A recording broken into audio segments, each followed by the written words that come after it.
की योगी सरकार ने स्कूलों में अब मुगलों का इतिहास नहीं पढ़ाने का फैसला लिया है। उत्तर प्रदेश सरकार ने यूपी बोर्ड और सीबीएसई बोर्ड के सिलेबस में बड़ा बदलाव किया है। दरअसल अब स्कूलों में मुगलों के इतिहास के बारे में नहीं पढ़ाया जाएगा।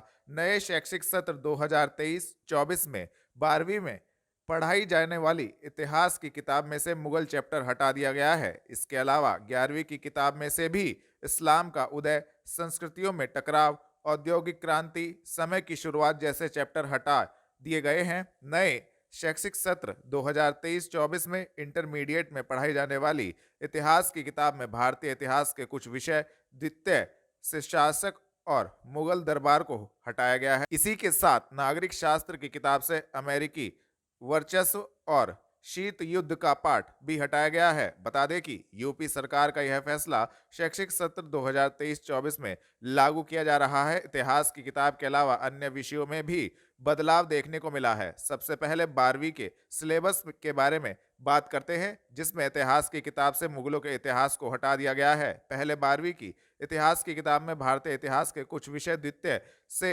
लेकर शासक और मुगल दरबार चैप्टर होते थे, जो अब आपको नहीं दिखाई देंगे। इसके साथ 11वीं कक्षा के सिलेबस में बदलाव करते हुए इतिहास की किताब में से इस्लाम का उदय, औद्योगिक क्रांति, संस्कृतियों में टकराव और समय की शुरुआत चैप्टर को हटा दिया गया है। इसी के साथ नागरिक शास्त्र की किताब में भी बदलाव देखने को मिला है। वही स्वतंत्र भारत में राजनीति की किताब से जन आंदोलनों का उदय और एक दल के प्रभुत्व का दौर चैप्टर भी हटाया गया है। यूपी सरकार के इस फैसले के बाद 12वीं क्लास के सिलेबस में मुगल अब इतिहास बनकर रह जाएंगे। दरअसल योगी सरकार का तर्क यह है कि एनसीईआरटी ने जून 2022 में मुगल इतिहास, शीत युद्ध आदि पर चैप्टर हटा दिए थे, जिसके बाद अब यूपी बोर्ड ने भी यह फैसला किया है कि वे राज्य में एनसीईआरटी की किताबों और उनके पाठ्यक्रम को लागू करेंगे। सरकार ने साफ किया है कि हाल फिलहाल सिलेबस से कोई नया अध्याय नहीं हटाया गया है।